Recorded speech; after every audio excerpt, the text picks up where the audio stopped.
ప్రకాష్ రాజు Joseph ఆడియోలు బయటపెట్టారు మంత్రి కందుల దుర్గేష్. ప్రకాష్ రాజుకు YouTuber Raavan తోటి అనుబంధం ఉంది అంటున్నారు కందుల. జోసెఫ్తో సంప్రదించే ప్రకాష్ రాజ్ అలా మాట్లాడతారు అంటున్నారు. జోసెఫ్ ఎపిసోడ్ వెనుక ప్రకాష్ రాజ్ ఉన్నారంటున్నారు కందుల. కుట్ర ఎలా జరిగిందో త్వరలో బయటపడుతుంది అంటున్నారు. పవన్ను బలహీనపరచడంతో పాటు మత ఘర్షణలు సృష్టించాలని చూస్తున్నారన్నారు మంత్రి కందుల. జోసెఫ్, ప్రకాష్ రాజు సంఘ విద్రోహ శక్తులుగా మారారని, గత ప్రభుత్వ అరాచకాలపై ఎందుకు మాట్లాడరని కందుల దుర్గేష్ వ్యాఖ్యానించారు.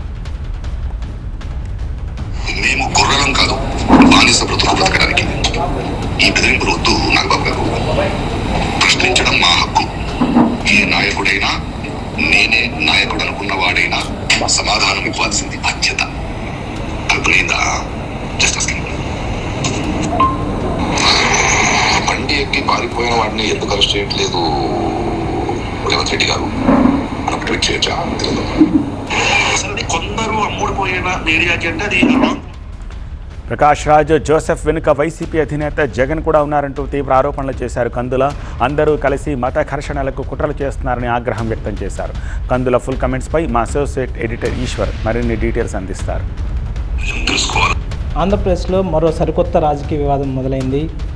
రావణ్కి ప్రకాష్ రాజ్కి మధ్య అంతర్గతంగా సంబంధాలు ఉన్నాయంటూ కొత్త ఆడియో టేప్ని మంత్రి దుర్గేష్ రిలీజ్ చేశారు. పవన్ కళ్యాణ్ని రాజకీయంగా బలహీనపరచడానికి పెద్ద ఎత్తున కుట్ర జరుగుతుంది, దీని వెనకాల ఉన్న ప్యాలెస్ పరమార్థంని త్వరలోనే బయటికి రాబోతుందంటూ చాలా సంచలనమైన ఆరోపణలు చేశారు మంత్రి దుర్గేష్.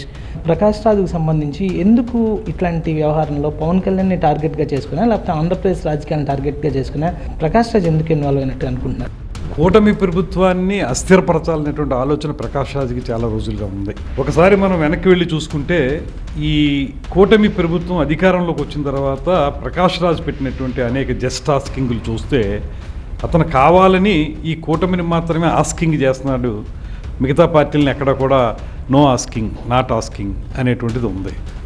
అందువల్ల ఇది ఖచ్చితంగా ఆంధ్రప్రదేశ్ రాష్ట్రంలో మత ఘర్షణలు తీసుకొచ్చి, లేకపోతే కుల ఘర్షణలు తీసుకొచ్చి ప్రభుత్వాన్ని అస్థిరపరచాలని, అదే సమయంలో కూటమిలో బలమైన నాయకునిగా ఉన్నటువంటి పవన్ కళ్యాణ్ గారిని వ్యక్తిగతంగా బలహీనపరచడం ద్వారా కూటమి ప్రభుత్వానికి ఒక ఇబ్బంది కలిగించాలనే ప్రయత్నం ఏదైతే ఉందో అది ఖచ్చితంగా ప్రకాష్ రాజ్ చేస్తూ ఉన్నాడు.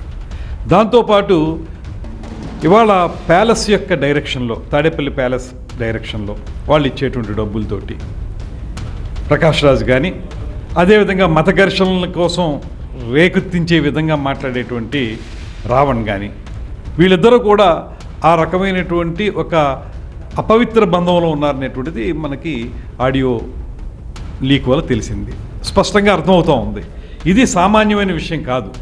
ఇది చాలా సీరియస్ అలిగేషన్స్. ఇవి కేవలం అలిగేషన్స్ మాత్రమే కాదు, ఇవి వాటికి సంబంధించిన ఆధారాలు మాకున్నాయని చెప్పి మంత్రి చెప్తున్నారు. సో దీన్ని ప్రభుత్వ పరంగాను అలాగే పార్టీ పరంగా తీసుకోవాల్సిన చర్యల మీద తీసుకుంటామని చెప్తున్నారు. సో దీని నెక్స్ట్ లెవెల్ ఎలా ఉంటుందో చూడాల్సిన నేపథ్యం కనిపిస్తుంది. వాళ్ళిద్దరూ కేవలం తెర ముందు ఉన్న పాత్రధారులే కావచ్చు, దాని తెర వెనక సూత్రధారులుగా వైఎస్ఆర్ కాంగ్రెస్ పార్టీ అధినేత ఉన్నారంటూ కూడా స్వయంగా దుర్గేష్ కామెంట్ చేస్తున్నారు. సుధీర్తో ఈశ్వర్, TV9 విజయవాడ నుంచి.